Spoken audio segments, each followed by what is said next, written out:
Aris, ano ba? Tama na yan. Huwag mo na silang patulan, ano ba? Palagi na lamang kayong nag-aaway ni Tirso eh. Di na ba talaga kayong magkakasundo na dalawa? Umalis ka sa harapan ko, Roy, ha? Kung ayaw mo madamay ka sa galit ko, baka pati ikaw samain ka sa akin. Papatayin ko lang ang hayop na yan, kasama ng mga walang kwenta niyang kaibigan.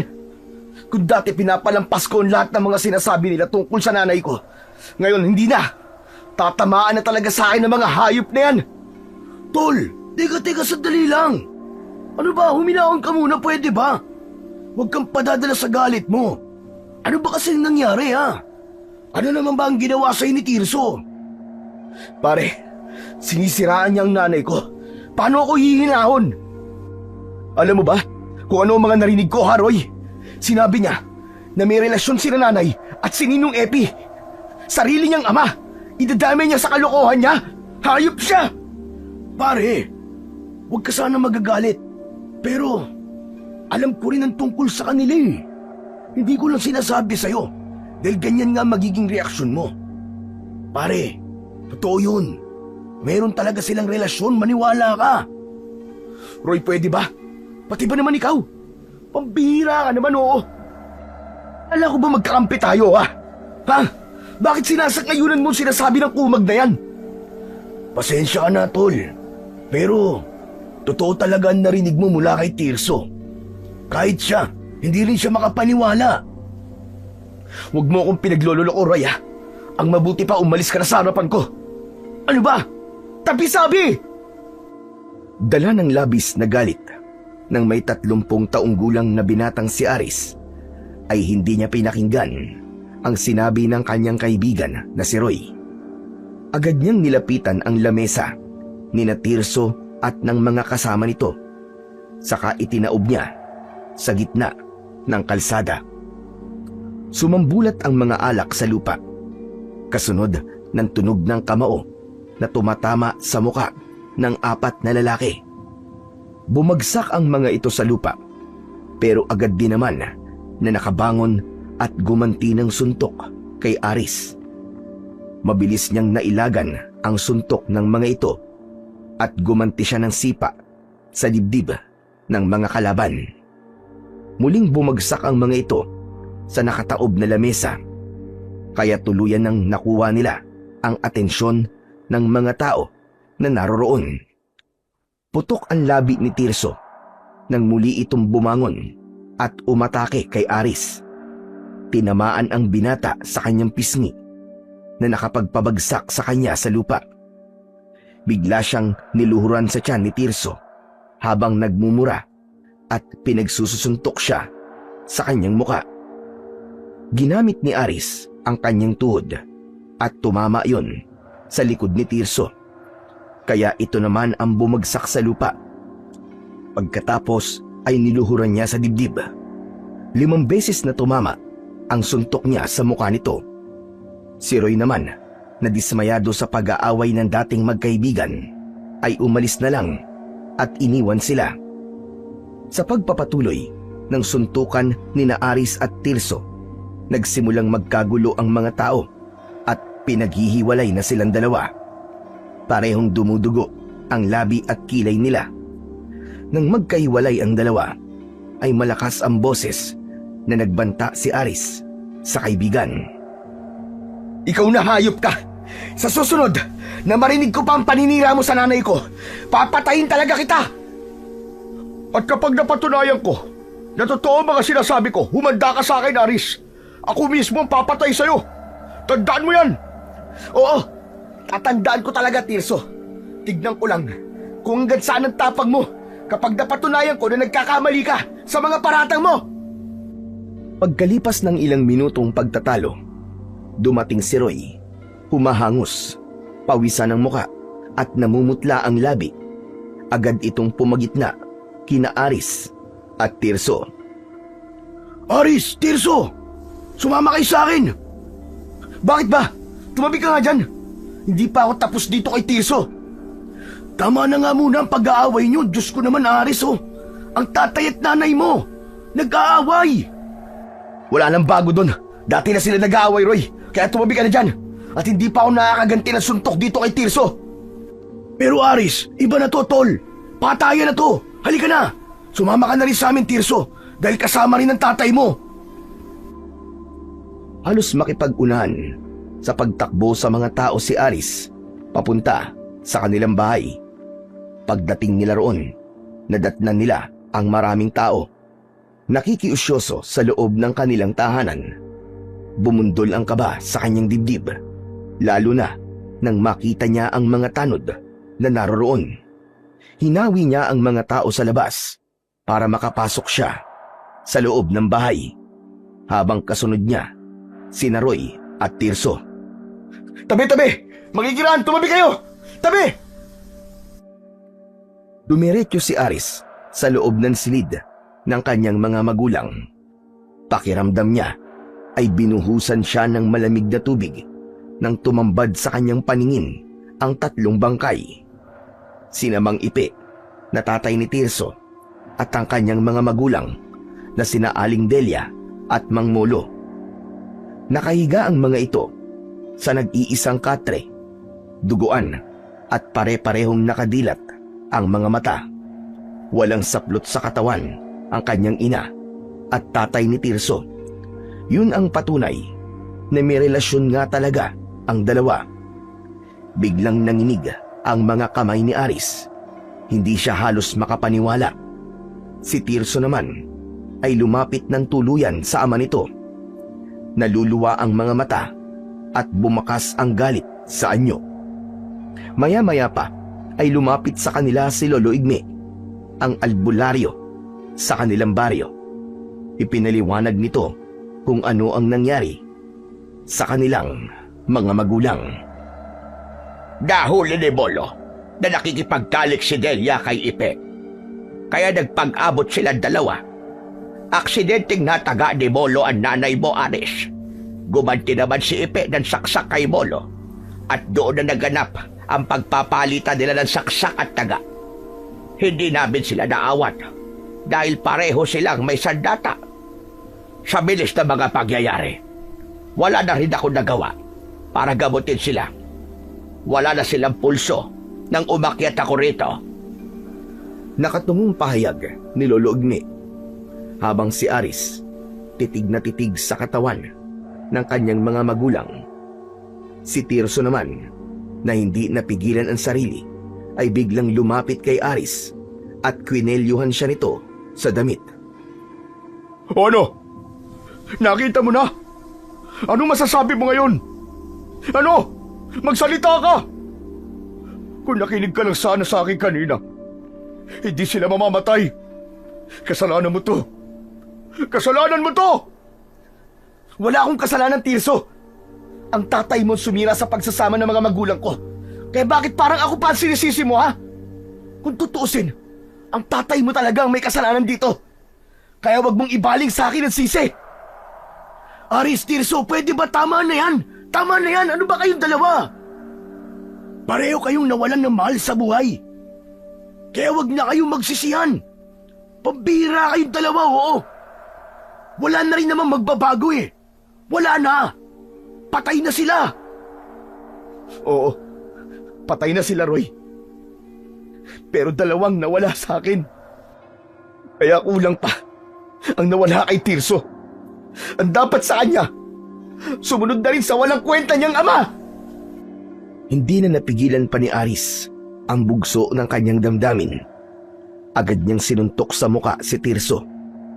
Gumanti rin ito ng suntok sa kanya, ngunit nakailag siya at ang tinamaan ay si Roy. Nasapo ni Roy ang panga na tinamaan ng suntok at galit na nagsalita. Anak ng putya naman, oo. Pati ba naman ako nadadamay sa mga kalokohan yung dalawa? Kung gusto niyo magpatayan, sige.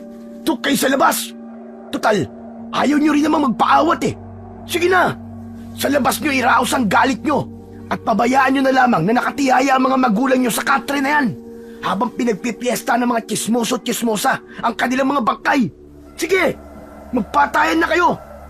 O ano, magpatayan kayo. Bakit kayo tumigil? Magsuntukan na ulit kayo. Total, matatapang kayo, di ba? Huwag kayong magluksa para sa mga magulang nyo. Ano? Sige! Tila natauhan ang dalawa sa mga sinabing yun ni Roy, kaya sabay silang nagbaba ng mga kamao na nakatutok sa muka ng bawat isa. Maya-maya pa ay nagsalita na uli si Lolo Igme. Aris, Tirso, hindi lahat ay idadaan sa init ng ulo. Tama ang sinabi ng kaibigan nyo. Tama ang sinabi ni Roy. Alam nyo na walang kasalanan ng bawat isa sa inyo, hindi ba? Ang mga magulang nyo ang nagkamali. Subalit mga tao lang din sila na hindi makakaiwas sa tukso. Kaya kalimutan na muna ninyo ang galit nyo sa isa't isa. Asikasuhin nyo muna ang katawan ng mga magulang nyo. O siya, aalis na ako. Nandiyan naman na si Kapitan at ang mga pulis. Bahala na kayo rito. Nang umalis sa kanilang harapan si Lolo Igme, ay nagkatinginan ang dalawa. Nilapitan nila ang kanilang pamilya. Si Aris, na hindi napigilan ang sarili, umiiyak siyang nakatayo sa tabi ng mga ito. Sa isang iglap ay naulila siya sa kanyang mga magulang. Si Roy naman ay lumapit sa kaibigan at hinawakan ang balikat ni Aris. Nakikiramay ako, pare. Pati na rin sa'yo, Tirso. Salamat, Tol. Salamat, Roy. Pero, hindi ako makikiramay kay Aris. Dahil siya ang anak ng taong pumatay sa tatay ko. At ang ama mo naman ang pumatay sa nanay at tatay ko. Kaya't simula sa araw na to, hindi na tayo magkaibigan, Tirso. Kalimutan mo na ang pagkakaibigan natin. Ano ba naman kayong dalawa? Pwede ba? Tumigil na muna kayo kahit ngayon lang. Nakakapagod na kayo ah. Para kayong mga bata, ang hirap niyong sawayin. Baala na nga kayo dyan. Wala na akong pakialam kung magpatayan pa kayo rito. Hindi na hinintay ni Roy na magsalita ang dalawang kaibigan at umalis na ito sa loob ng bahay ni Aris. Si Tirso naman ay sumunod sa mga pulis na kumuha kay Mang Ipe. Nang mga sandaling yon ay walang ibang nasa isip si Aris kundi ang bantayan na lamang ang kanyang mga magulang hanggang sa sumapit ang lamay ng mga ito. 3 araw ang lumipas bago inihatid sa huling hantungan sina Aling Delia at Mang Molo. Ilang linggo rin siyang nagluksa sa pagkawala ng kanyang ama at ina hanggang sa napagdesisyonan niya na ipagpatuloy na ulit ang buhay sa pagtutulak niya ng kariton. Mangangalakal ng bakal at bote si Aris. Ibinibenta niya ang mga yon sa ina ni Tirso na si Aling Corina. Hindi niya alam kung sa kabila ng mga nangyari sa mga magulang niya ay tatanggapin pa nito ang mga kalakal niya. Ilang sandali pa ang lumipas habang nagtutulak ng kariton ay napadaan si Aris sa tapat ng poso ng tubig kung saan ay marami ang nakapilang mga timba. Habang ang taga-bomba naman sa poso ay ang kaibigan niya na si Roy. Lalapitan niya sana ang kaibigan nang dumating ang pangkat ni Tirso. Pinagsisisipa nito ang mga nakaharang na timba sa unahan ng pila. Nasa likod nito ang 2 kasamahan na may dala na tig-2 timba.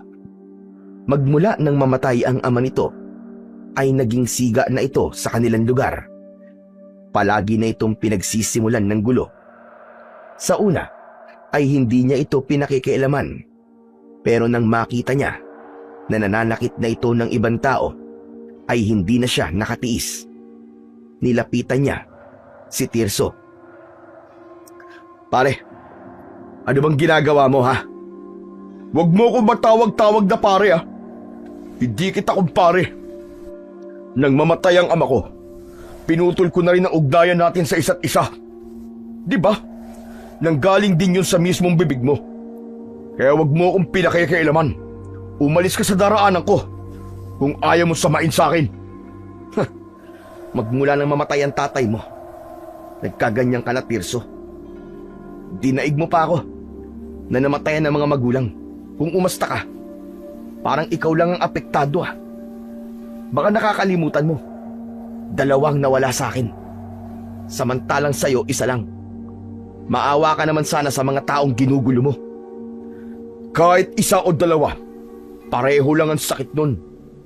Saka ang mga taong to, hindi sila dapat kaawaan. Wala naman silang nagawa nung nagpatayan ng mga magulang natin, di ba?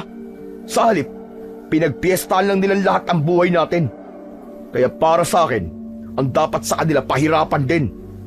Huwag silang bibigyan ng katahimikan sa buhay. Wala silang kasalanan, Tirso.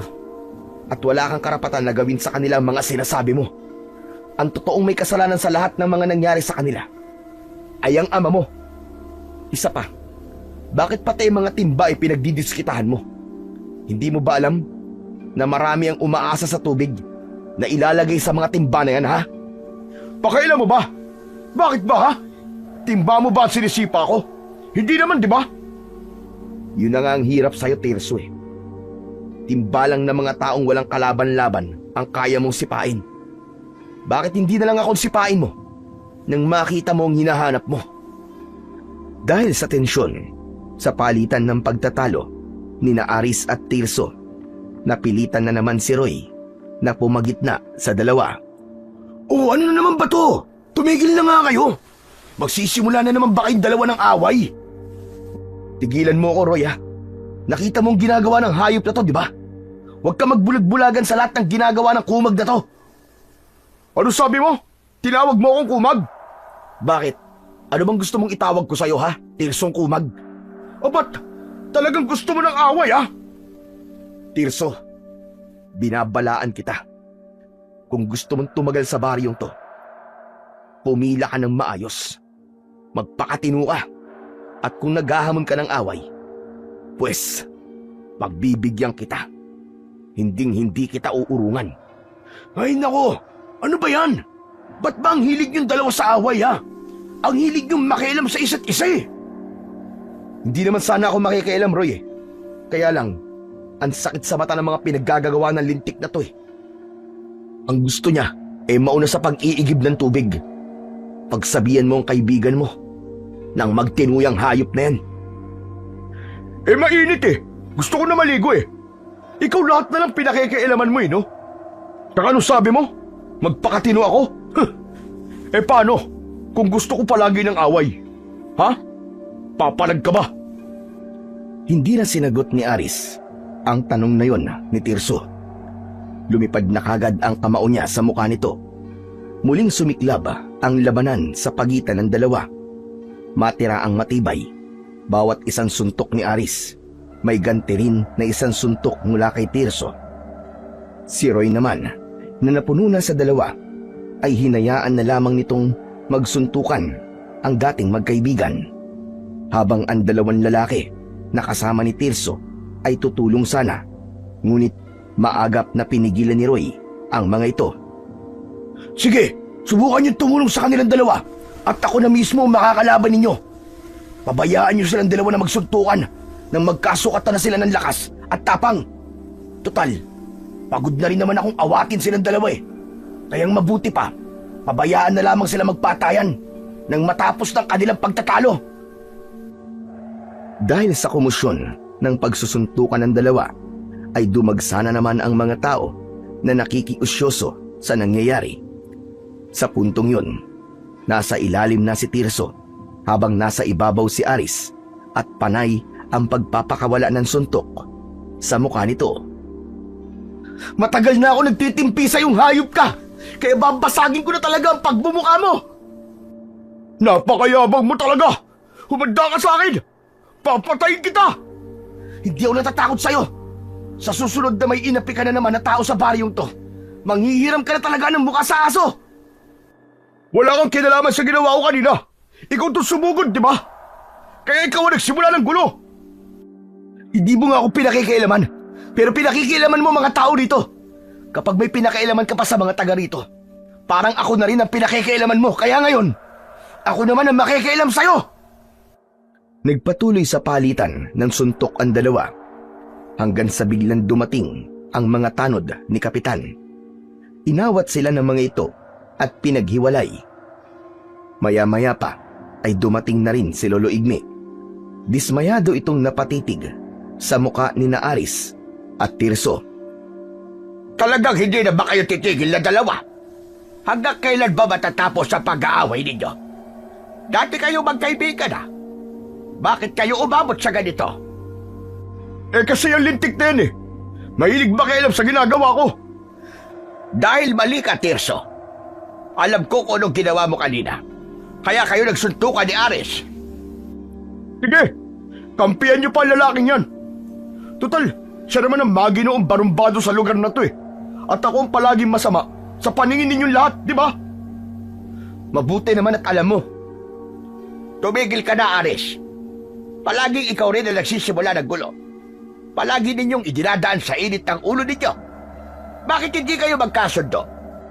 Wala namang mababawas sa pagkalalaki niyong dalawa kung magpapakumbaba kayo sa isa't isa.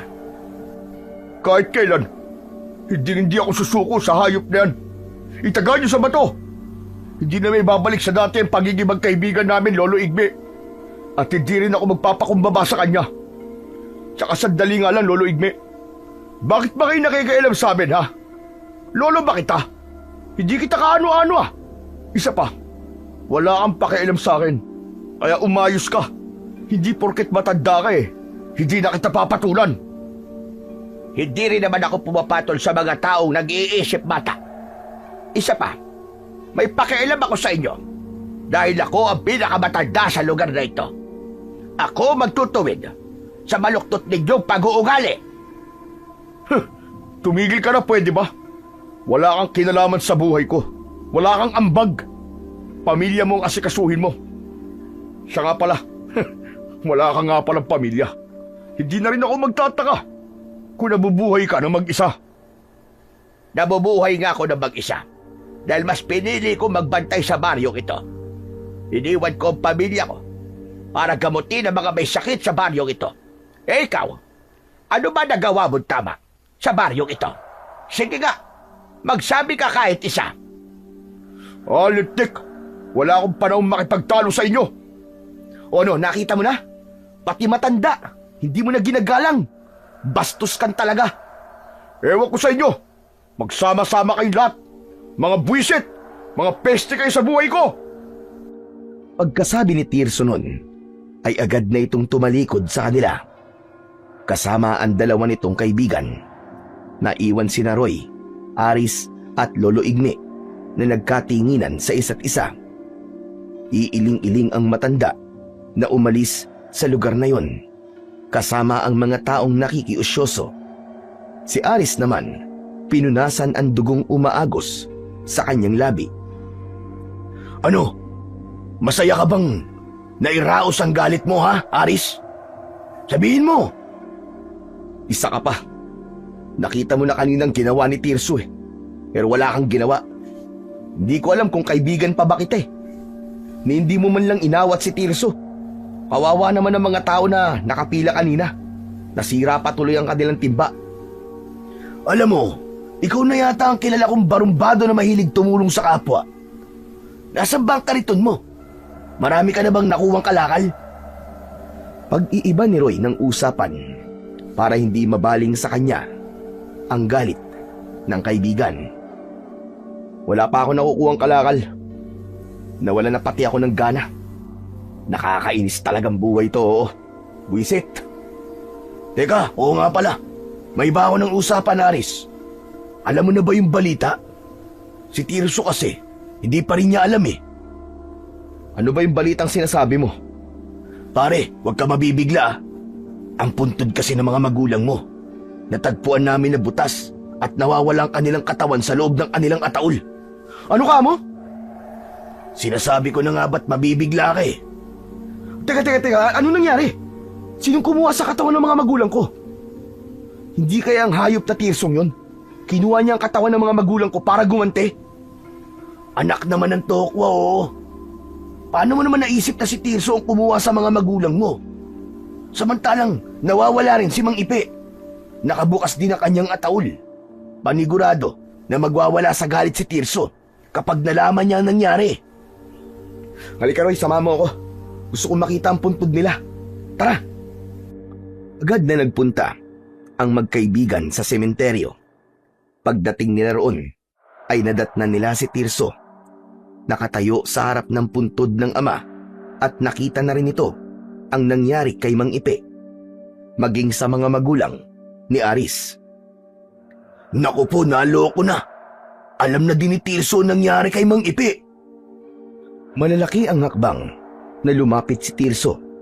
Pagharap nito sa kanila, ay may luha na ang mga mata nito. Ngunit ang anyo ay may bakas ng galit. Papatayin ko kumuha ng bangkay ni tatay. Kung sino man na may gawa nito, magtago na siya sa saya ng nanay niya. Ang mga hayop, pati ang mga magulang ko, pinakialaman nila. Diyos ko, masama nga ito. Sino naman kaya ang kukuha sa katawan nila? Anong gagawin nila sa katawan ng mga taong patay na? Nahulog sa malalim na pag-iisip sina Tirso at Aris. Sa unang pagkakataon ay hindi nagtalo ang dalawa, habang si Roy naman ay nanatiling nakatayo sa pagitan ng dalawa. Maya-maya pa ay muling nagsalita si Roy. Nang matuklasan ko na wala ng katawan nila, si Lolo Igme ang nakita ko nandito kanina. Wala na nga sana akong balak na sabihin sa inyong dalawa ang tungkol dito eh. Kaya lang bilang pamilya nila, karapatan ninyong malaman na nangyari sa kanila. Ang pinagtataka ko lang ay kung ano ang ginagawa ni Lolo Igme sa tapat ng puntod nila. Pagkatapos, hindi pa niya binanggit kanina tungkol dito. Dahil baka iniisip niya na magkakagulo na naman kaming dalawa ni Tirso. Hindi yun ang iniisip ko. Maaaring may alam ang matandang yun sa pagkawala ng kanilang mga bangkay. Kailangan ko siyang makausap. Pupuntahan ko rin siya, Roy. Hindi pwedeng palampasin to. Kahit patay na ang mga magulang ko, wala pa rin karapatan ng sino man nalapas tanganin ng kanilang mga katawan. Teka, sandali lang mga tol. Huwag kayong padalos-dalos ng desisyon, pambihira kayo. Wala pa namang kasiguraduhan na may kinalaman si Lolo Igme sa pagkawala ng mga magulang niyo eh. Kaya nga kakausapin namin siya para malaman namin. Bakit mo ba kami pinipigilan? Kasi sa mga ugali nyo, wala sa mukha nyo ang tatanggap ng paliwanag eh. Magpalipas muna kayo ng galit. Roy, kilala mo ako. Habang tumatagal, mas lalo ako nagagalit. Kaya bitiwan mo ng braso ko. Eh kasi naman eh. Ay nako, bahala na nga kayong dalawa. Wala nang ang nagawa si Roy nang sabay na umalis ang kanyang mga kaibigan. Kaya sumunod na lamang siya sa mga ito. Nakatira pa naman ang matanda sa gitna ng kakawiyan. Kaya naglakad pa sila ng ilang minuto bago nila narating ang bahay ng matanda. Pagdating nila roon ay tumambad sa kanilang paningin ang ilang mga sanga ng kahoy at pinatuyong ugat ng mga halamang gamot na nakasabit sa sampayan nito. Dahil galit ay diretso si Tirso na pumasok sa loob ng bahay ni Lolo Igme. Subalit bigla itong napabalik at bumagsak sa lupa na para bang may sumipa kay Tirso. Maya-maya pa ay lumabas si Lolo Igme. Hawak nito ang pamalo na gawa sa uway. Walang sino man ang pinapayagan ko na pumasok sa bahay ko na walang paalam. Lalo na kung hindi man lang marunong magbigay ng respeto sa akin. Ligtig talaga, oo. Ano bang pakialam ko sa patakaran mo dyan sa bahay mo, ha, tanda? Aray, nakakainis. Napalakas ang pagpalo mo sa tiyan ko, ah. Magpasalamat ka at yan lamang ang ginawa ko sa'yo. Ano bang kailangan ninyong tatlo at nagpunta kayo rito? Lolo Igme, ang puntod po ng mga magulang namin. May sumira at nawawala ang kanilang katawan. Alam ko, nakita ko. Siguro kaya kayo sumugod dito dahil iniisip nyo na ako may gawa nun sa kanila, tama ba? Sabihin mo na kasi. Alam kong may alam ka sa pagkawala nila. Dahan-dahan na bumangon si Tirso. Baka sa mukha nito ang sakit ng likod at dibdib.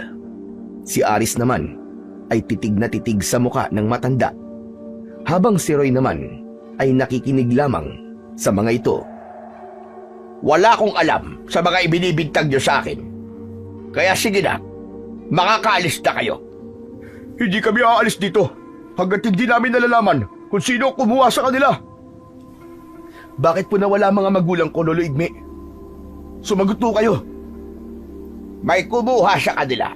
Ganun lang kasimple. At hindi ko alam kung sino ang kumuha sa kanila. Kaya't wag niyo na akong tatanungin. Siguro, kaya hindi niyo po kami pinapapasok dyan sa bahay niyo ay dahil itinatago mo ang bangkay ng mga magulang ko dyan sa loob. At ano naman na mapapala ko sa katawan ng mga patay na? Ha, Aris? Sabihin mo nga. Abay, malay ko. Kaya nga po nagtatanong kami sa inyo dahil kayo ang huling nakita na nandun sa harap ng puntod nila. Tumawa ng malakas si Lolo Igme at pinalo nito sa binti si Aris. Biglang bumagsak sa lupa ang binata at nagtataka sa kakaibang lakas ng matanda. Nakita naman ni Tirso ang nangyari kay Aris at sinubukan itong suntukin ang matanda. Pero nakaiwas ang matanda at gumanti uli ng palo sa braso ni Tirso ni hindi umalis sa kinatatayuan si Lolo Igme. Parang masaya ito sa ginagawa ng dalawa. Kahit kamay lang nito ang gumagalaw, ay hindi nila ito mapatumba. Lolo Igme, ano po bang ginagawa nyo? Bakit nyo po sila sinasaktan? Hindi ko sila sinasaktan, Roy. Sila naman ang unang sumugod sa akin, hindi ba? Tsaka, tinuturuan ko lang sila ng leksyon. Tignan mo nga, oh. Hindi ba't masayang makita na magkasama silang dalawa? Sabihin nyo na po kasi kung nasa ng bangkay ng mga magulang ko, Lolo Igme. Ilang beses ko man sasabihin sa inyo na hindi ko nga alam kung nasaan sila. Sige na, tumayo na kayo dyan at makakaalis na kayo. Mga istorbo kayo. Napapangiwi ang muka na tumayo sina Aris at Tirso para harapin ang matanda. Bakit niyo po ba kami ginaganito, ha? Ano ba kasalanan namin? Oo nga, bakit kailangan niyo pa kami saktan? At saka, kung hindi po kayo kumuha sa mga bangkay, sinong gagawa nun sa kanila, Lolo Igme? Pasensya na, pero wala akong sasabihin sa inyo. Hindi pa ito ang tamang oras para malaman nyo kung sino ang kumuha sa kanila. Pero binibigyan ko kayo ng pagkakataon na mahanap sila. Sa isang kondisyon, kapag malakas na ang loob nyo na lumaban at may sapat na kayong sandata, bumalik kayo rito at saka ko ipapaliwalag sa inyo kung bakit. Teka, pambihira naman, oo. Bakit naman po hindi niyo pa sabihin? Bakit kailangan niyo pa kaming pahirapan? Masasagot ko lang ang tanong ninyo. Kapag malakas na ang loob nyo at kaya nyo nang lumaban sa akin, maliban na lamang kung kayo mismo makakatuklas kung sino ang kumuha ng mga pamilya ninyo. Hala, sige na. Masyado ko napagod kanina. Kailangan ko nang magpahinga. Hindi na hinintay ni Lolo Igme na magsalita pa ang tatlo. Tinalikuran na sila nito at pumasok sa maliit nitong kubo. Isinara nitong mabuti ang pinto at naiwan naman ang tatlo na nahulog sa malalim na pag-iisip. Si Tirso ang unang bumasag sa katahimikan. Gagawa ko ng paraan para makahanap ng sandata na makakatalo kay Lolo Igme. Kung kinakailangan magnakaw ako para makabili ng baril, gagawin ko. Mahanap ko lang ang katawan ng tatay ko. Tirso, hindi mo pwedeng gawin yan. Baka may plano si Lolo Igme, kaya hindi niya sinabi kung nasan si Mang Ipe. Kahit na, halata naman na may tinatago siya sa atin eh. Isa pa, hindi ko kailangan ng opinyon mo. Hindi mo ako mapipigilan, Roy. At ikaw, Aris, ano, sasama ka ba sa akin? Magdanakaw ako para bumili ng baril. Hindi ako sasama sa iyo, Tirso. Kaya wag mo na akong idamay dyan sa kalokohan mo. Hindi rin kita pipigilan sa binabalak mong gawin. Dahil wala naman akong pakialam sa'yo. Kung ayaw mo, di wag. Basta ako, gagawin ko to para sa tatay ko. Pagkasabi nun ni Tirso, ay tumakbo na ito papalayo sa kanila. Ang mga naiwan naman na sina Roy at Aris ay magkasabay na umuwi. Binalikan ni Aris ang kanyang kariton sa tapat ng poso. O paano, tol? Maiwan na kita rito, ha? Marami pa akong gagawin eh. Huwag mong masyadong damdamin ang pagkawala ng mga magulang mo. Sa halip, umisip ka ng ibang paraan para mahanap sila. Samantalain mo ang pagtutulak mo ng kariton. Malay mo, kapag naglakad-lakad ka, ay meron palang ibang nakakita sa nangyari sa kanila. Huwag kang mag-alala, Aris. Mahahanap mo rin sila. Salamat pare. Isang tango at tapik sa balikat ang isinukli ni Roy. Sa sinabing yun ni Aris, ipinagpatuloy niya ang paglalakad. Tulak ang kariton. Ilang oras ang lumipas ay hindi na malayan ng binata na napuno na niya ang kanyang kariton ng mga kalakal. Dinala niya yon sa bahay ni Tirso para sana ibenta. Subalit nagulat siya nang makitang sarado ang junk shop ng mga ito. Kaya naman, wala nang nagawa si Aris kundi ang bumalik sa kanyang bahay. At dahil medyo malayo ang kinaroroonan ng junk shop ni Aling Corina, inabot siya ng gabi sa daan. Habang ang tunog lang ng gulong ang naririnig niyang ingay sa paligid, maya-maya pa ay nakita niya si Tirso. Tumatakbo itong pasalubong sa kanya. May dala itong kulay asul na bag at inihagis yun sa kanyang kariton. Hoy, Tirso! Tirso, bumalik ka! Ano to? Tirso! Hindi man lang siya pinagkaabalahang lingunin ni Tirso. Sa halip ay dire-diretso ito sa pagtakbo, papalayo sa kanya. Para bang may humahabol dito. Kaya naman, wala nang nagawa si Aris kundi tignan ang bag sa kariton. Hinawakan niya yon at kinalog. Sira ulo talagang Tirso na yun ah. Ano kaya to? Teka, bakit kaya mabigat? Saktong bubuksan ni Aris ang bag nang dumating ang 3 pulis at nakita siya. Agad siyang tinutukan ng baril sa leeg ng isa sa mga pulis. Habang ang 2 naman itong kasama ay hinawakan siya sa tigkabilaan niyang braso at sinabi na hinuhuli siya sa salang pagnanakaw sa isang negosyanteng babae. Kasabwat daw siya ng tumakbong lalaki kanina, kaya alam na ni Aris kung sino ang tinutukoy ng mga ito. Kaya't pilit siya na nagpumiglas. Sir! Hindi po akin yan, sir! Yung kariton akin po, pero yung bag, hindi po sa akin yan!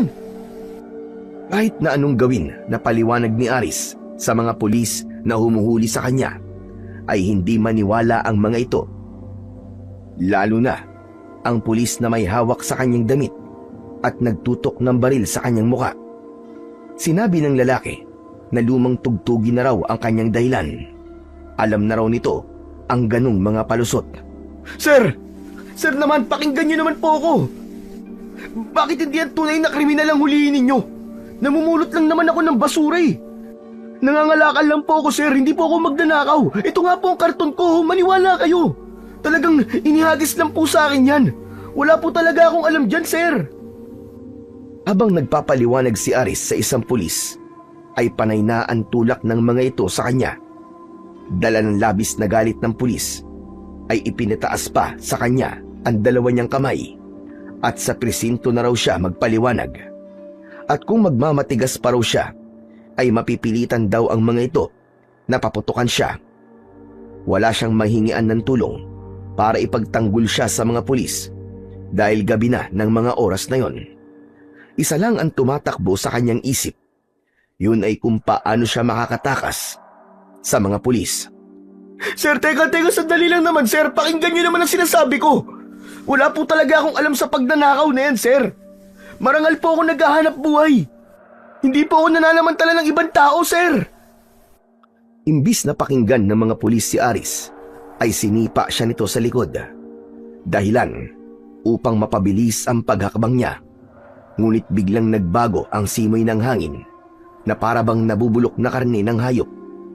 Nagpalinga-linga ang mga pulis sa paligid dahil patindi ng patindi ang baho na kanilang naaamoy.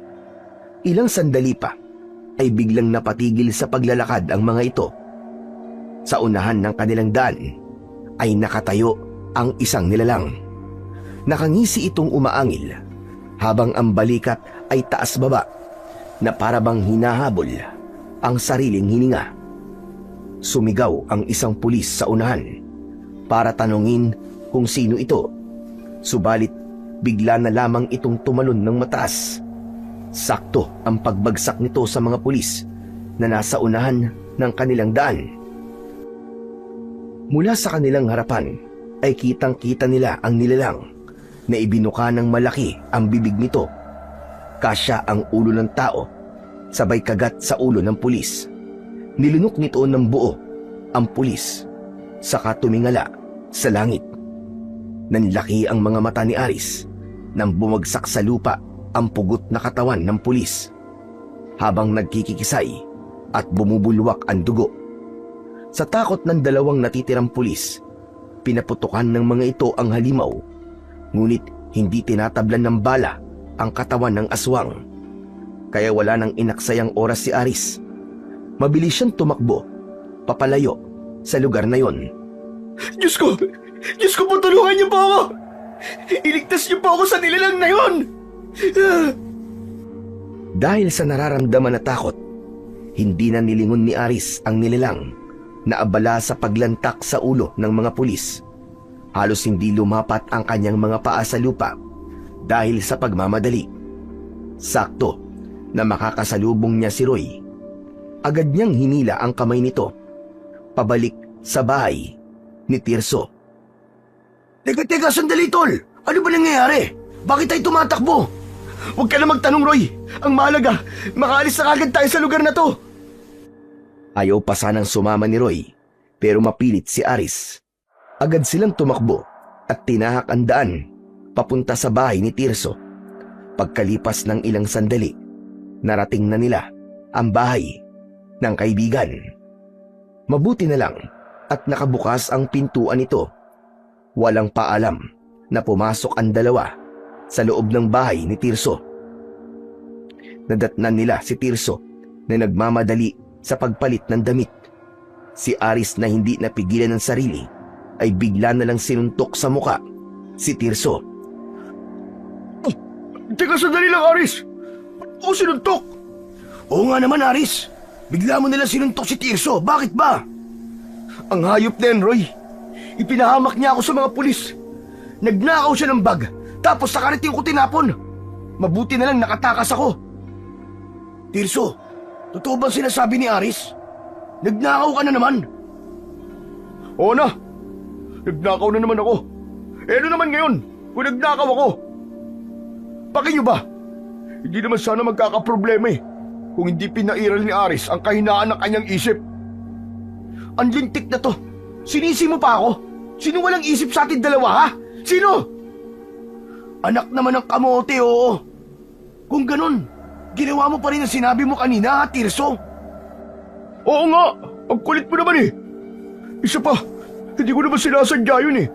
Nataranta lang ako kanina kaya naihagis ko ang bagsak nito ni Aris. Isa pa, dati ko naman itong ginagawa, di ba? Kanina lang naman ako muntik mahuli ng mga pulis eh.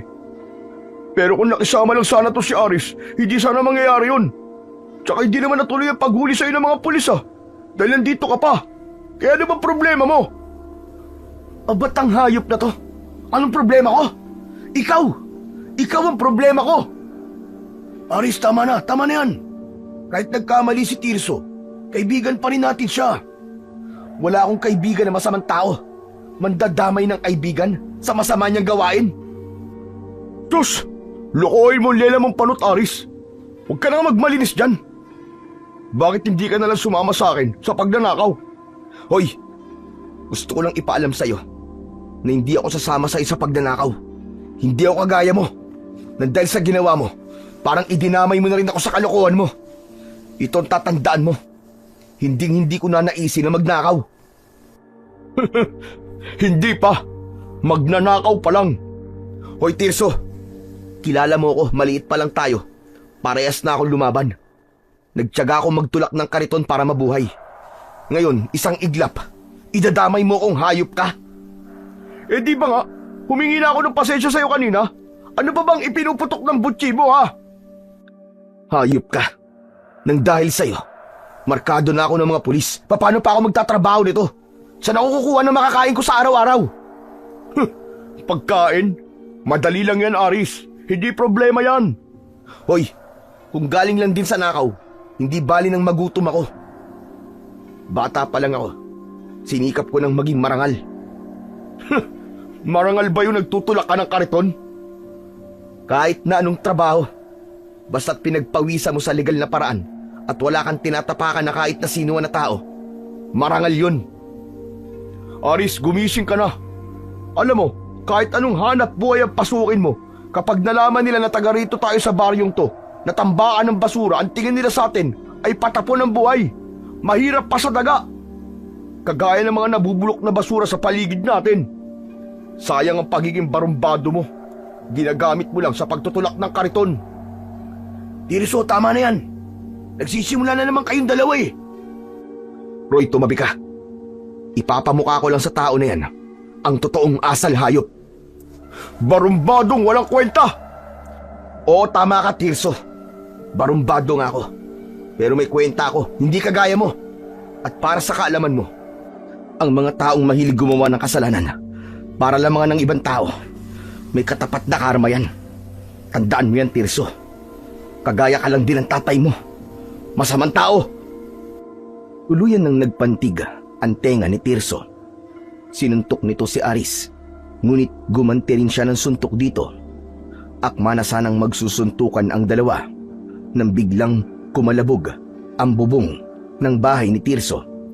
Saka lang din naalala ni Aris ang tungkol sa nilalang na umatake sa mga pulis kanina. Aswang yan, Roy. Nakita ko siya sa daan habang inaatake niya ang mga pulis na humuli sa akin kanina. Siya ang dahilan kung bakit nakatakas ako. Aris, seryoso ka ba? Hindi ka ba nagbibiro? Oo pare, seryoso ko. Nakita ko talaga kanina. Nilunok niya ng buo ang ulo ng pulis. Pagkatapos, isinunod niya yung 2 pulis na may hawak sa akin. Pinaputokan pa nga nila ng baril eh. Kaso, hindi tinatabla ng bala. Anong klaseng pananakot ba yan, ha, Aris? Tumigil ka na nga. Bahala kayo kung ayaw niyong maniwala. Totoo ang sinasabi ko. May aswang at kitang-kita ko ang itsura niya. Parang pugita ang ulo niya. Malaki ang bibig. At nakalabas ang malalagari niyang mga ngipin. Tumutulo pa nga malapot niyang laway na parabang natatakam siya sa ulo ng tao. Taglit na pumagitna ang katahimikan sa pagitan ng tatlo habang nakatingala sa bubong at pinakikinggan ang ingay sa paligid. Maya-maya pa ay lumipat ang kaluskos sa gilid ng bahay ni Tirso. Kailangan natin humanap ng armas na magagamit natin laban sa kanya. Teka, Aris, sandali lang. Hindi ba't ikaw na nagsabi na hindi siya tinatablan ng bala? Kahit itakang gamitin mo, hindi yan tatablan. Kung ganun, may naiisip ka ba na magagamit natin panlaban sa kanya? Naalala ko dati ang sabi ng lola ko, asin daw ang pangontra sa mga aswang. Tirso, may asin ba kayo rito? Ha? Wala kaming asin eh. Kakaubos lang kanina. Anak ng tutsa naman, oo. Paano yan, Roy? Teka, ang mabuti pa, isara mo na lang mabuti ang pinto at bintana para hindi siya makapasok dito. Teka, bakit ako? Kayo ang matapang, di ba? Ikaw talaga kahit kailan ka. Hindi ka maasahan. Sinubukan ni Aris na dahan-dahan na lapitan ang pintuan upang isara. Pero nagulat siya nang biglang nasira ang pinto at pumasok ang aswang. Nakatutok ang mga kuko nito sa nakatayong si Aris. Siya ang mas malapit sa nilalang, kaya amoy na amoy niya ang mabahong singaw ng katawan nito. Tirso, wala ba kayong ibang daanan dito? Ano? Pagmamasdan niyo na lamang ba itong halimaw na to? Sige, ngayon niyo sabihin na hindi totoo ang sinasabi ko sa inyo. Huwag ka na magsalita, Aris. Baka biglang umatake yan. Sa kusina, may daan doon. Kaya lang, nakasarado yun eh.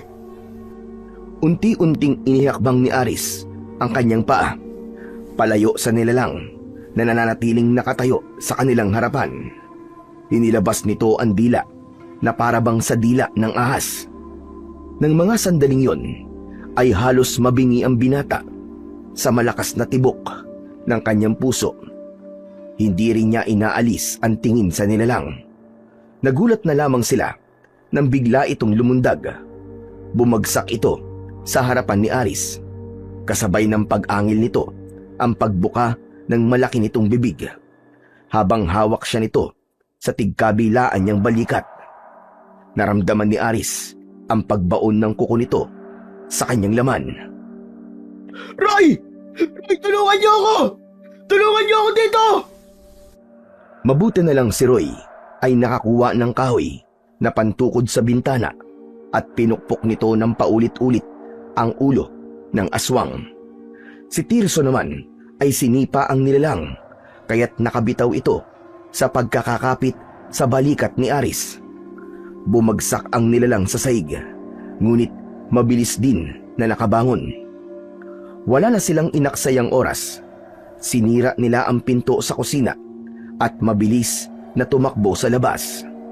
Hindi na nila nilingon ang nilalang sa loob ng bahay ni Tirso.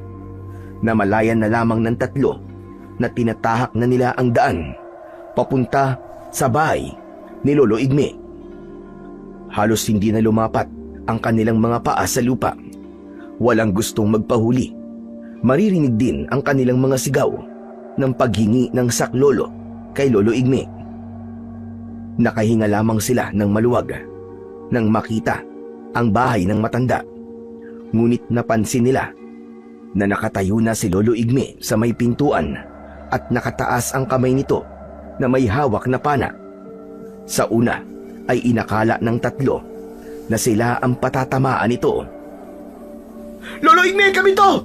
Tulungan niyo po kami! May humahabol po sa amin! Tulungan niyo kami, Lolo Igme! Yumuko kayo at patatamaan ko ng palaso ang halimaw na humahabol sa inyo!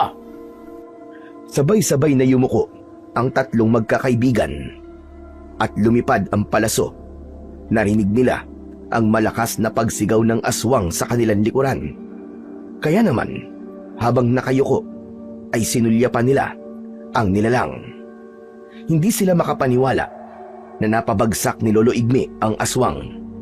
Nilapitan ito ng matanda, saka binunot ang palaso na nakabaon sa mismong noo ng halimaw. Marami pa ang ganyan sa lugar na ito, kaya mag-iingat kayo. Siguro naman, alam nyo na rin kung sino ang kumuha sa mga magulang ninyo. Nasa harapan na ninyo ang kasagutan. Kaya lang naman hindi ko agad sinabi sa inyo, dahil hindi kayo maniniwala sa akin. Isa pa, sa ugali ninyong yan, natitiyak ko na basta na lamang kayong susugod at hahanapin sila. Ang bihira. Kailangan po ba munang pagdaanan namin ng ganito bago namin malaman kung sino ang kumuha sa mga magulang namin? Wala pa kayo sa kalahatian ng hukbo ng mga nilalang na yan. Kaya kung mahina ang loob nyo, ay hayaan nyo na lang ang mga magulang nyo sa pinuno ng mga aswang. Teka, sandali lang po. Ano ba klaseng nilalang ang aswang niyan, Lolo Igme? Yan ang aswang na tinatawag na gabunan. Isang nilalang na may malakas na proteksyon laban sa matatalim na sandata. Subalit ang nilalang na yan ay alagad lamang ng pinakapinuno ng mga aswang. Pagmasdan nyo kung ano mangyayari sa kanya pagkatapos ko siyang tamaan ng palaso. Matyagang pinagmasdan ng tatlo ang katawan ng naturang gabunan. Unti-unti itong natunaw hanggang sa maging kulay itim na likido. Teka lang, Lolo Igme. Ang buong akala ko po, kapag namatay ang aswang sa matalim na sandata, masusunog ng apoy ang katawan nila. Tsaka, nakita po ni Aris na hindi sila tinatabla ng bala. Kaya paano po nangyari yun? Paanong napatay po ng palaso ang gabunan? Dahil sa kapagyarihan taglay ng talim ng pana, Roy. Isa pa, hindi lahat ng epekto ng sandata sa katawan ng aswang ay masusunog sila. Iba ang mga gabunan sa lahat. Siya nga pala, mabuti pa, pumasok na muna tayo sa loob ng bahay. Doon na lamang tayo mag-usap. Hahakbang sana si Aris nang biglang sumakit ang sugat niya sa kanyang balikat. Agad na napansin ni Lolo Igme ang biglang pagbaluktot ni Aris, habang ang dalawa naman ay nauna nang pumasok sa loob ng bahay ng matanda. Naku po, Diyos ko, Aris. Sugat ba yan na nanggaling sa kuko ng gabunan? Opo, Lolo Igme. Ay siya, bilisan mo, Aris. Pumasok na tayo sa loob. Magmadali ka. Pagpasok sa loob, ni na Lolo Igme at Aris, ay nadatnan nilang nakaupo na ang dalawa sa upuan na kahoy. Napatingin ang mga ito sa muka ng binata. Roy, siguraduhin mo muna na maigpit mong isinarado ang pinto at mga bintana. Halika rito, Aris. Maupo ka rito sa bangko. Dumudugo ang sugat mo sa balikat. Kailangan magamot kagad yan. Nanghihina na napaupo sa bangko si Aris, habang hawak pa rin ang balikat. Si Tirso naman ay napatayo at biglang lumapit sa kanya. Tinignan nito ang kanyang sugat. Naku po, Diyos ko. Parang ang bilis naman yata lumaki ang sugat ni Aris. Saka, nangingitim na rin ang paligid at namamagana. Dahil yan sa lason mula sa kuko ng aswang na gabunan. Ang kailangan ay mapigilan ang pagkalat ng lason. Saglit na umalis ang matanda at lumapit ito sa kanyang aparador. Kinuha nito ang isang garapon na puno ng maliliit na ugat ng halaman, saka inilapag sa ibabaw ng lamesa. Lolo Igme, ano po ba ang laman ng garapon? Ito ang pinagbabara ng kabal. Isang langis na gawa sa diyog. Na iisa lang ang mata. Huwag kang mag-alala. May bisa ito na makatatanggal ng lason sa sugat mo. Teka, sandali lang po. Baka lalo pong lumala ang sugat ko, ha? Isa kong albularyo, Aris. Kaya alam ko ang ginagawa ko. Aris, magtiwala ka na lamang kay Lolo Igme. Narinig ko na rin ang tungkol sa kabal. Kaya alam kong gagaling ka sa gamot na yan. Mawalang galang na po. Ano po ba yung kabal, Lolo Igme? Ang kabal ay isang pangkalahatang proteksyon na ang ibig sabihin ay kunat. Ang pinagbabara nito ay magagamit laban sa masasamang elemento, katulad ng palaso na pumatay sa gabunan kanina. Kung minsan naman, ito ay ginagawang kwintas o itinathali sa bewang. Habang nagsasalita, si Lolo Igme ay binuksan nito ang takip ng garapon. May maliit na kahoy na nakalagay sa loob na siyang ginamit ng matanda para maglagay ng langis sa palad nito. Saka idinampi sa sugat ni Aris. Sa una ay naramdaman ni Aris na medyo umiinit yun. Ngunit hindi nagtagal ay nawala ang pananakit ng kanyang sugat at nagbago ang kanyang pakiramdam. Dito na muna kayo magpalipas ng gabi. Masyadong delikado kung uuwi pa kayo sa inyo. Hanggang ngayon po, ay di pa rin ako makapaniwalang may mga aswang na gabunan sa baryo natin. Matagal nang may mga gabunan sa baryong ito, Tirso. Maigpit lang ang ginagawa kong pagbabantay sa kanila. Ngunit ngayon, nararamdaman ko na lumalakas sa kanilang puwersa. Kaya marami na ang nakakalusot sa akin. Lolo, ano pong ibig niyong sabihin? Bukod sa pagiging albularyo, ay isa rin ako manunugis ng gabunan. Matagal ko na binabantayan ang baryong ito.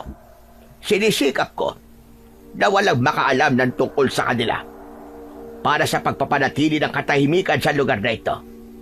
Subalit hindi ko sila napigilan. May nakakalusot pa rin.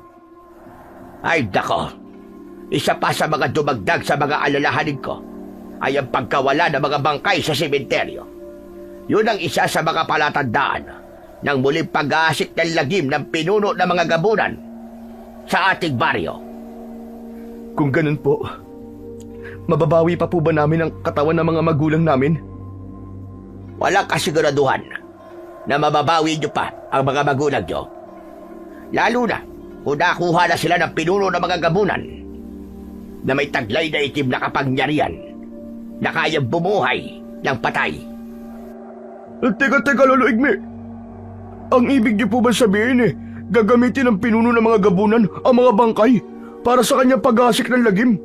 Abay, paano po natin siya mapipigilan? Mapipigilan siya kapag ginamit sa kanya ang sandatang nakababad sa pinagbabara ng kabal.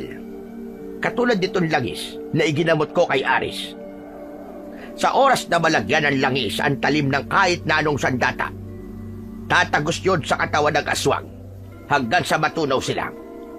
Ang tao naman na may sandata at nakainom ng alak na may pinagbabara ng kabal, magtataglay naman siya ng isang araw na proteksyon.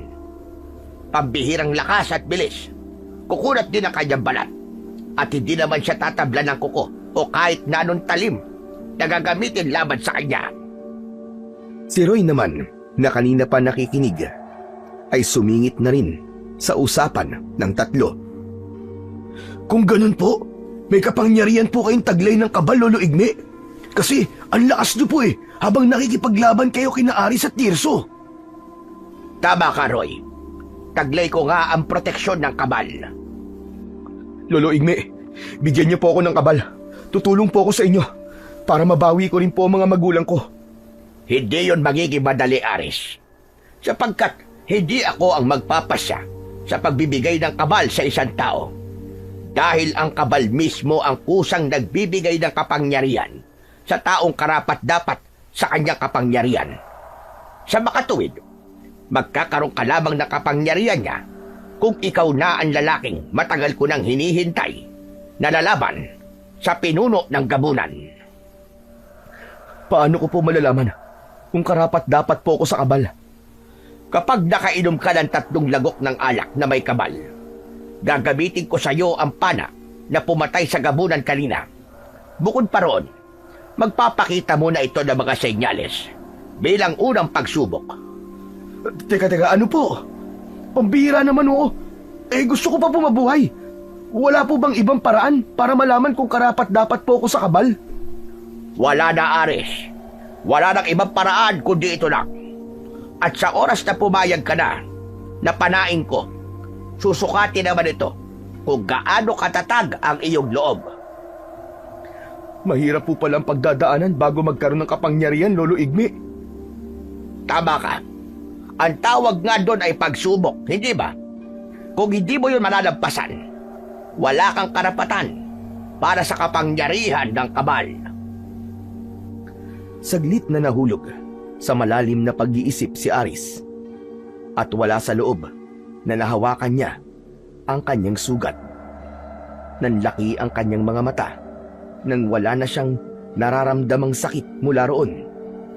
Napansin naman yun ni Lolo Igme.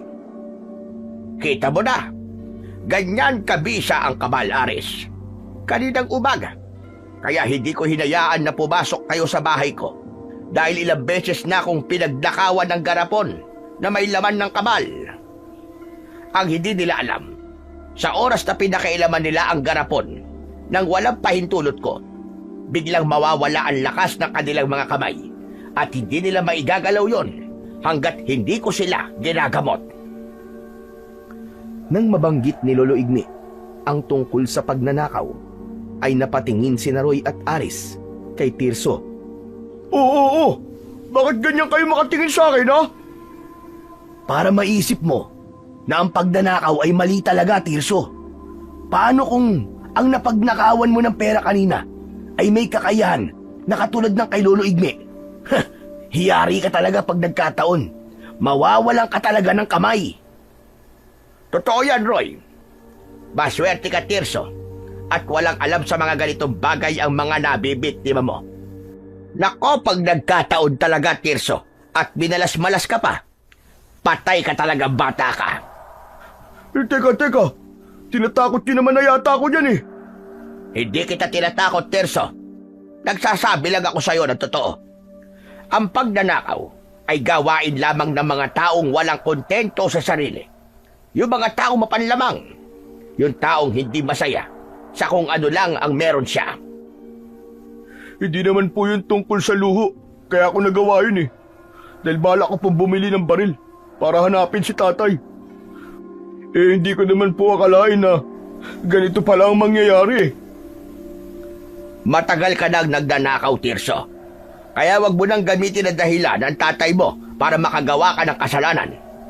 Isa pa, kaibigan mo si Aris. Sana naman, Natauan ka sa mga nangyari. Teka, sandali nga, bakit naman napunta sa akin ang usapan? Pambihira naman talaga, oo. Ako na lang palagi. Maya-maya pa ay biglang nagsalita ang binatang si Aris at nagpasya na handa na siyang subukan ang kabal na sinasabi ni Lolo Igme. Lolo Igme, sige ho, payag na ako. Gagawin ko na po ang sinasabi nyo. Handa po akong uminom ng alak.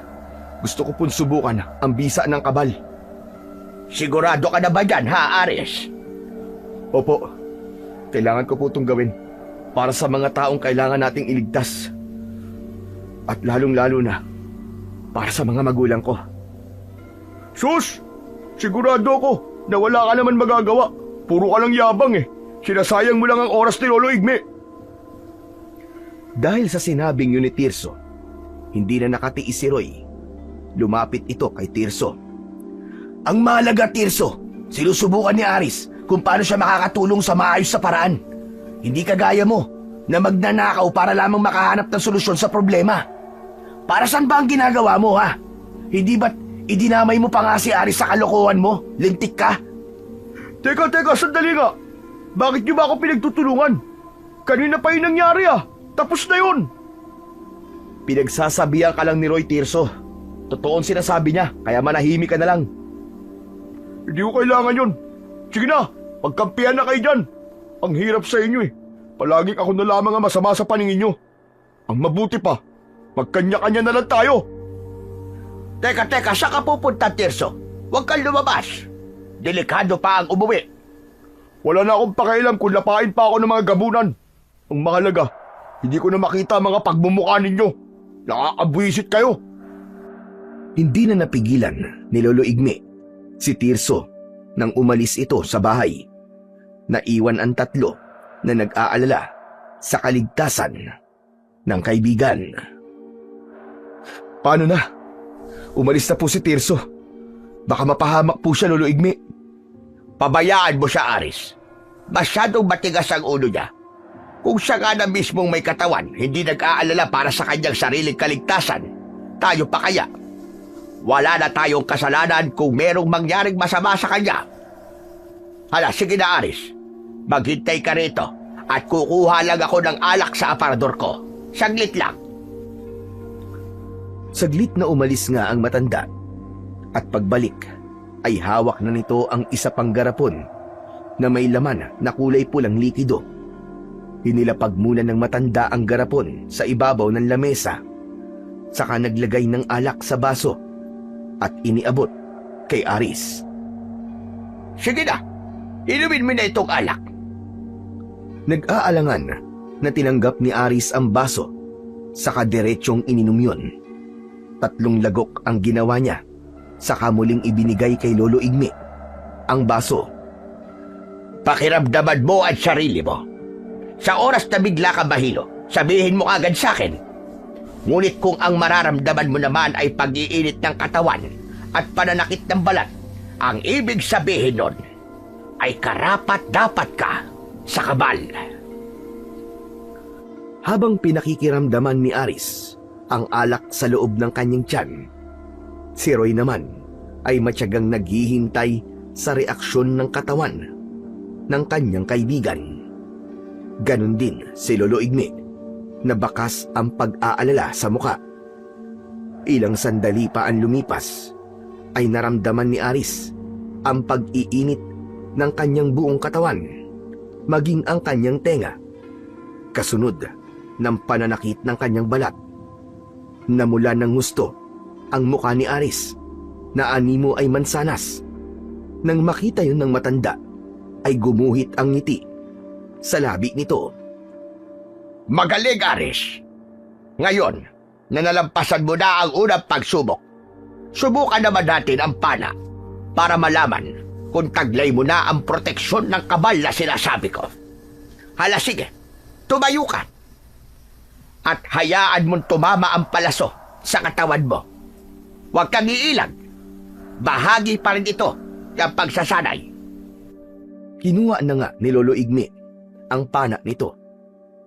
Taka itinutok yon Sa nakatayong si Aris, binitiwan nito ang pisik at tumama ang palaso sa mismong dibdib niya. Nakita niya na hindi nga tumalab ang talim ng pana sa kanyang balat.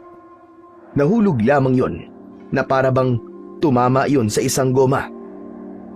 Si Roy, na hindi makapaniwala sa nangyari, ay napatayo at lumapit sa kaibigan na nakanganga. Tinignan nito ang balat ni Aris. Hala! Totoo nga! Ang astig naman! Ang lupit, tol! Teka! Paano nangyari yun? Hindi tumalab sa'yo, tumalbog lang! Dahil bumalot na sa kanyang katawan ang enerhiyang nagbumula sa kabal na nagbigay ng proteksyon sa kanya. Lolo Igme, nagawa ko. Nalampasan ko po mga pagsubok. Ang galing! Oo, Aris. Nagtagumpay ka. At sa wakas, natagpuan ko na ang papalit sa akin pagdating ng araw. Pabihira buhay to, oo. Hindi ko inaasahan na tatanggapin ka ng kabal. Nagkaroon ka na ng kapangyarihan at dahil doon, sa'yo na itong garapon ng alak. Pati na rin itong pana. Pagkatapos mag-usap ng tatlo sa mga dapat nilang gawin, ay nagpahinga na sila at natulog. Kinabukasan ay agad silang nagpaalam kay Lolo Igme upang bumalik sa kanilang bahay. Habang naglalakad ang may kaibigan, ay pinagmasdan ni Aris ang hawak niyang pana at 2 garapon. Saka itinuon ang atensyon sa kanilang dinadaanan. Ngunit biglang tumigil sa paglalakad ang kaibigan niyang si Roy. Tol, tignan mo, oh. Maraming tao sa unahan ng daan natin. Ayun, oh. Halika, tignan natin, Roy. Bilis! Malalaki ang hakbang na nilapitan ng magkaibigan ang pinagkakaguluhan ng mga tao at nagulat sila nang makitang merong lalaki na nakahandusay sa gilid ng daan. Pugot ang ulo nito na hindi na halos makilala dahil nagkalasog-lasog na ang katawan nito, habang ang dugo ay nagkalat naman sa lupa, pati na ang mga lamang loob. May bakas pa ng panlalaban ng biktima sa nilalang na umatake rito. Inilinga ng magkaibigan ang paningin sa paligid at sa dulo ng daan ay meron din pinagkakaabalahan ang mga tanod. Meron pang isa na namatay sa kabilang gilid ng daan. Bigla ang pagbundol ng kaba sa dibdib ni Aris. Yun ang sinabi ni Lolo Igme na palatandaan ng muling paggasik ng lagim ng mga aswang na gabunan. Nagkatinginan ang magkaibigan na sina Roy at Aris. Biglang bumakas sa kanilang anyo ang pag-aalala para sa kaibigan nilang si Tirso, lalo pa at mag-isa lang itong umalis kagabi. Anak ng... Sana walang nangyaring masama kay Tirso kagabi. Sana mali tayo ng hinala, Roy. Anak ng teteng, oh. Kailangan kong puntahan si Tirso para malaman natin kung talagang ligtas siyang nakauwi kagabi. Bigla tuloy akong di mapalagay. Sana nga, nagkakamali lang tayo ng iniisip. Mabuti pa nga, puntahan mo siya sa bahay nila. Tiyakin mo na nandun siya. Sige na, tara na tol, umalis na tayo rito. Nagmamadali na umalis ang dalawa sa lugar na yon. Pagkalipas ng ilang minutong paglalakad, ay narating nila ang bahay ni Aris. Roy, kailangan kong tulong mo. Mukhang tama si Lolo Igme. Batay sa katawan ng biktima kanina, magsisimula na ang mga gabunan. Hikayatin mo ang mga tao na maging handa sa pagsalakay ng mga aswang mamayang gabi. Pero tol, paano kung di sila maniwala sa akin? Anong gagawin ko? Di bali tol, ang mahalaga, pinaalalahanan natin sila. Kailangan natin magsakripisyo, alang-alang sa kaligtasan nilang lahat. Agad na sumunod si Roy sa sinabi ng kaibigan niyang si Aris. Naiwan naman siya na nagbabad ng palaso sa langis na may kabal. Pagkalipas ng ilang oras, ay sumapit na ang gabi. Sunod-sunod na katok sa pinto ang narinig ni Aris, kasunod ng pagtawag sa kanya ni Roy. Tol! Tol, bilis! Buksan mo ang pinto! Tol! Kasama ko si Lolo Igme! Buksan mo to! Agad na pinagbuksan ni Aris ng pinto ang dalawa, saka pinapasok sa loob ng bahay. Oh, bakit po kayo naparito, Lolo Igme? Pinuntahan ako ni Roy at ipinaalam niya sa akin ang mga plano mo. Ngayon na ang tamang oras, Aris. Magbabantay tayo sa kakahuyan. Natipon na rin ni Roy ang ibang mga kalalakihan na nakakita sa mga gabunan. Ang iba ay nawalan din ng mga mahal sa buhay sa sementeryo. Mabuti naman po kung ganun. At teka, sandali lang po, Lolo Igme. Si Tirso po, nakausap na po ba ninyo? Ako nagpunta sa bahay ni Tirso, Aris. Pero nakasarado ang kanilang pinto eh. Mukhang masama pa rin ang loob niya sa atin. Pabayaan niyo na lamang siya. Sige. Tara na po. Kailangan na po nating umalis. Kung ganon, ay tayo na. Umalis na tayo. Uminom muna ng alak si Aris bago lumabas ng bahay. Tinahak nila ang daan papunta sa loob ng kakahuyan. Kagaya ng mga napag-usapan, na natili sa loob ng bahay ang lahat ng tao, habang ang mga kalalakihan ay gising at nakabantay sa posibleng pag-atake ng mga aswang na gabunan. Samantala, sa pagpapatuloy naman ng pagbabantay ng tatlo sa kakahuyan, ay bigla silang nakaamoy ng hindi magandang singaw ng hangin na parabang nabubulok na karne. Ito na ang sinasabi ko. Maging alerto kayo sa paligid. Nararamdaman ko na malapit lang sila rito. Roy, kahit na anong mangyari, ay wag na wag kang lalayo sa amin ni Aris. Nagkakaintindihan ba tayo? Kahit papano, ay magagamit mo ang itak laban sa gabunan dahil may langis siya ng kabal. Mag-iingat kayo. Opo, Lolo Igme. Habang pinakikiramdaman nila ang kanilang paligid, ay bigla na lamang dumating si Tirso. May dala din itong itak at handa na rin na tumulong sa kanila. Hindi ko akalain na hahabol ka sa amin dito, Tirso. Akala ko ba masama ang loob mo sa amin? Bakit nandito ka? Kalimutan nyo na yun. Isa pa, matitiis ko ba kayo? Mga kaibigan ko kayo. Lalaban ako sa mga aswang kahit wala akong kabal. Matapang kaya ako. Sus, hanggang dito ba naman? Dinala mo pa rin yung kayabangan mo na yan? Pambihira ka talaga, oo. Hindi ka na nagbago. Tama na yan. Baka kung saan lang mapunta ang usapan na yan eh. Ang mabuti pa, pakiramdaman nyo na lamang ang paligid. Huwag kayo masyadong maingay. Kayong dalawa, Roy at Tirso, huwag na huwag kayong pakakalbot sa mga gabunan na. Alalahanin ninyo na wala kayong proteksyon sa katawan. Wala kayong kabal. O siya, sige. Tara na. Doon tayo sa bandaron na malapit sa kakahuyan. Mas lalong nilakihan ni Aris ang paghakbang, habang unti-unti rin ang paglapit ng mga naririnig nila na kaluskos sa kanilang paligid.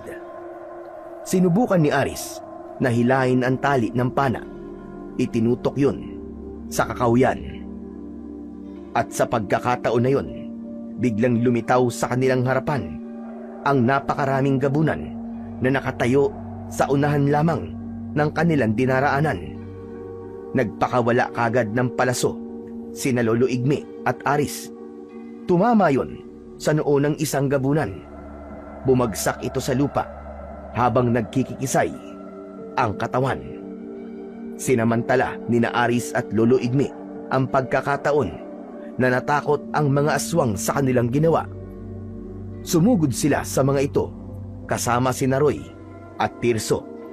Nakipagpambuno sila sa mga gabunan. Bawat tamaan ng kanilang palaso ay bumabagsak ang mga ito sa lupa. Ilang segundo lang ang lumipas ay agad na natunaw ang katawan ng mga gabunan hanggang maging kulay itim na likido. Maghiwalay tayo, Aris. Hindi tayo makakalaban sa kanila na maayos kung magkasama tayo. Madali nila tayo matatalo. Ikaw naman, Roy, sumama ka sa akin. Ikaw, Tirso, kay Aris ka sumama. Mag-iingat kayo. Opo, Lolo Igme. Nang humiwalay sa kanila ang dalawa, ay nagsimula naman sina Tirso at Aris sa pagharap sa iba pang mga gabunan. Kaya lang, may biglang dumating na isang lalaki na walang kaalam-alam na meron palang mga gabunan sa paligid. Yun ang isa sa mga tao na hindi naniniwalang may aswang sa kanilang baryo. Ngunit huli na para mailigtas nila ang buhay ng lalaki. Agad na sinakmal ng gabunan ang ulo nito habang nagkakakawag ang katawan. Hindi na nag-aksaya ng oras si Aris. 2 palasok agad ang tumama sa katawan ng gabunan na kumain sa ulo ng lalaki. Bumagsak ito sa lupa. Dala ng galit ng binata, nilapitan niya ito at malapitan na pinana ang noo. Tumagos yun hanggang sa lupa. Aris! Sa likod mo! Biglang napalingon si Aris dahil sa yabag ng paa ng gabunan na aatake sa kanyang likuran. Agad niyang binunot ang palaso sa katawan ng aswang na nakahiga sa lupa. At yun ang ginamit niyang pansaksak sa papalapit na gabunan. Itinarak niya ang talim ng palaso sa mismong noo nito. Umangil ng masakit sa tenga ang gabunan hanggang sa tuluyang natunaw at naging kulay itim din na likido. Nang mawala ang ingay ng mga kalaban, isa-isang inipon ni Aris ang mga palaso para gawing bala ulit. Maya-maya pa ay napansin niyang lumapit na rin sa kanila sina Lolo Igme at ang kaibigan niyang si Roy. Habang habol ang hininga. Akala nila ay tapos na ang laban ng mga sandaling yon. Subalit nagulat sila nang makita ang 3 nilalang na biglang lumitaw mula sa madilim na bahagi ng kakauyan. Nanlaki ang mga mata ni Aris nang makilala ang kanyang mga magulang. Diyos ko! Nay! Tay! Lolo Igme! Ano po nangyari sa kanila? Bakit naging ganyan po ang mga itsura nila? Nay! Tay! Huwag ka maingay. Kagaya ng mga sinabi ko sa simula pa lang, Aris, binuhay sila ng pinuno ng gabunan. At kung nandito sila, marahil nasa paligid lang ang pinuno nila at nakabasid sa atin, naghihintay ng tamang oras para umatake. Ano pong gagawin namin, Lolo Igme? Walang ibang paraan, kundi ang labanan sila. Teka. Kalukuhan to eh. Imposible po ang sinasabi niyo, Lolo Igme. Hindi ko po magagawang saktan ng mga magulang ko. Hindi ko kayang gawin yun. Siya nga naman po, Lolo Igme. Wala na po bang ibang paraan? Wala nang ibang paraan, Roy. Wala na silang pakiramdam dahil matagal na silang patay. Kumikilos na labang sila dahil sa utos ng pinuno nila. Hindi magtatagal. Magiging halimaw na rin sila kagaya ng gabunan. Kaya kung mahal nyo ang mga magulang nyo, gawin nyo kung ano ang nararapat para hindi sila tuluyang makagawa ng kasamaan at magamit ang kanilang katawan sa paghahasik ng lagim. Teka, imposible yun eh. Hindi ko kaya. Hindi po talaga maaari ang gusto niyo, Lolo Igme. Hindi ko kayang gawin yun sa mga magulang ko. Pero hindi na sila ang nanay at tatay mo, Aris. Kampon na sila ng kadiliman. Naluluwa ang mga mata na napatingin na lamang si Aris sa itsura ng kanyang mga magulang. Nang mga sandaling yon, ay hindi malaman ni Aris ang kanyang gagawin. Gulong-gulo siya. Nagkakatinginan sila ni Tirso dahil maging ito ay nalilito na rin sa mga nangyayari. Habang si Lolo Igme ay itinaas ang pana at tinutukan ang tatlong nilalang na dahan-dahan na humahakbang papalapit sa kanilang kinaroroonan. Habang lumalapit ang mga ito, ay unti-unti na rin na nagbago ang mga anyo nito. Isang tagpo na mas lalong nagpahirap sa kalooban ni Aris. Hindi. Hindi maaari to.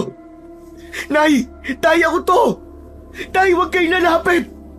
Nakikiusap po ako sa inyo. Ako po ang anak nyo, tay. Nay, ako po to si Aris. Anak nyo po ako. Nay, tay, huwag niyong gawin to. Aris, sa tingin ko tama ang sinabi ni Lolo Igme. Hindi na nila kayo makikilala dahil hindi na sila mga magulang nyo. Isa na silang halimaw. Isa na silang gabunan. Kapag hindi pa kayo kumilos, tayo papatay nilang panigurado. Wala lang ibang paraan, kundi ang labanan sila at patayin. Sige na, bilisan nyo na. Kailangan nyo silang tapusin. Pagkasabi nun ni Lolo Igme, ay mabilis nitong binitiwan ang tali ng pana, kasabay ng pag-atake ng mga ito sa kanila. Nagbago rin ang anyo ng mga ito at bumuka ang malalaki nitong bunganga. Wala na ngang nagawa ang binatang si Aris, kundi ang patamaan din ng palaso ang kanyang mga magulang.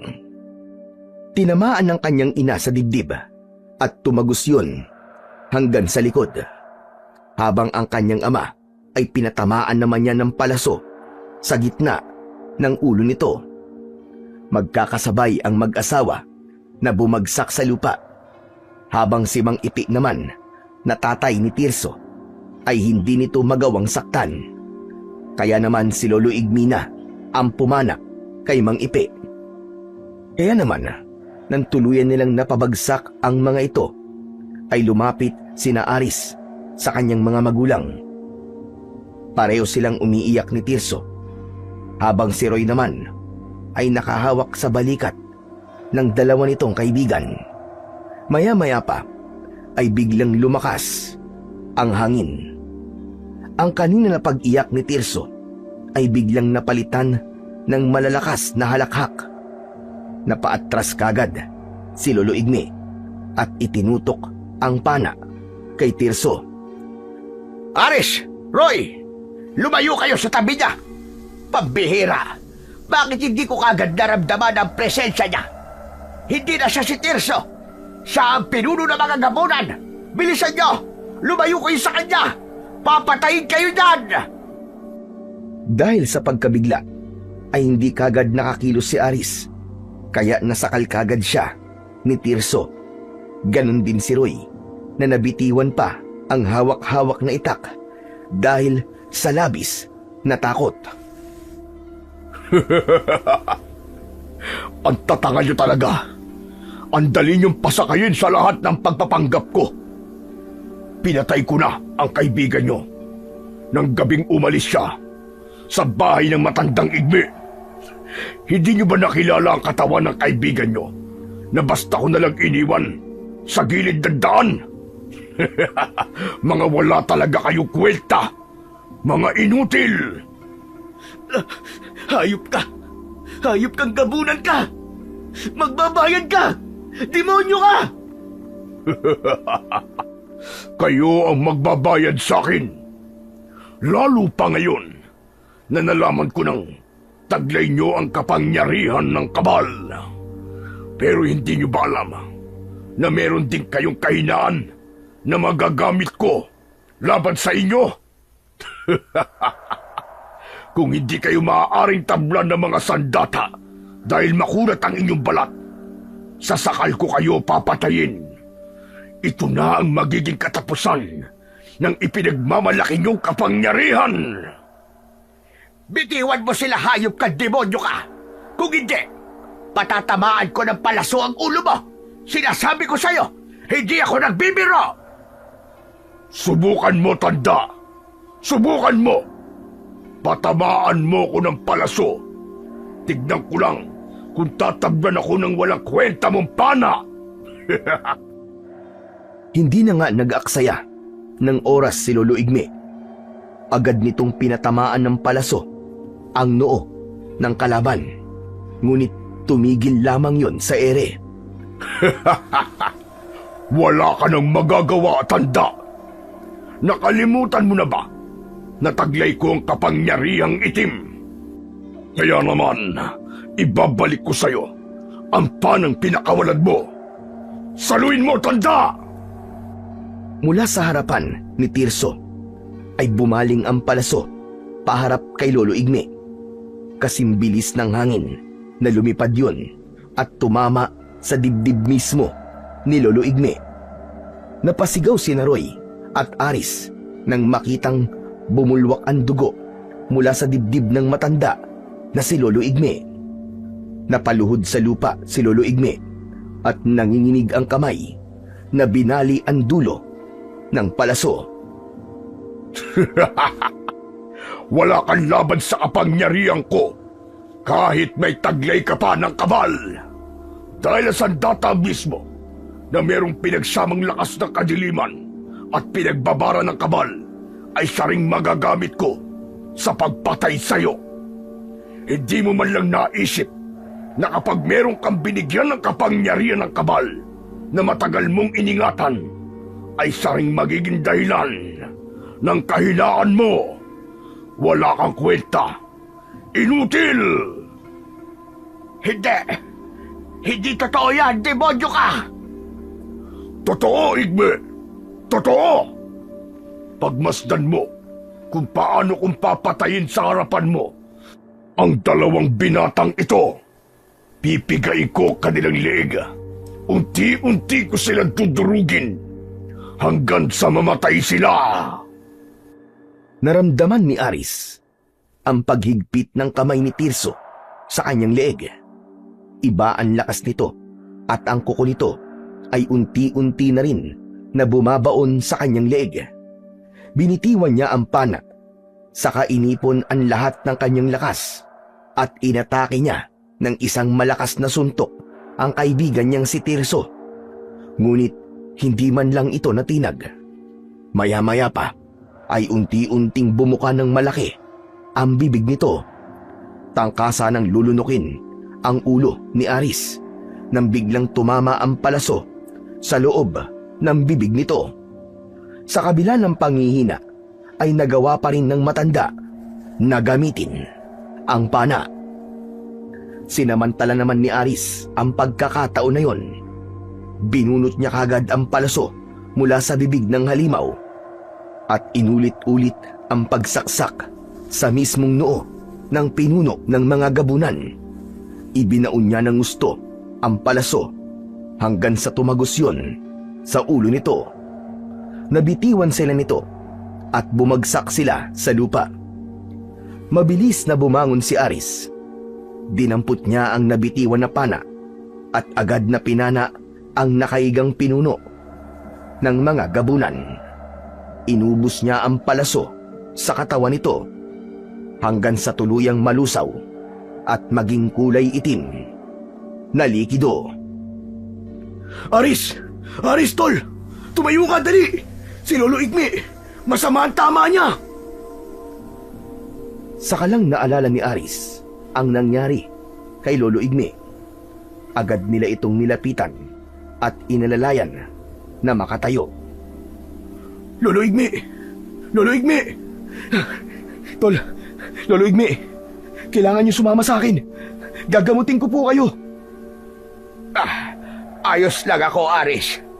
Salamat sa'yo. Salamat. Napatay mo sa wakas ang pinuno ng mga gabunan. Huwag kayo mag-alala.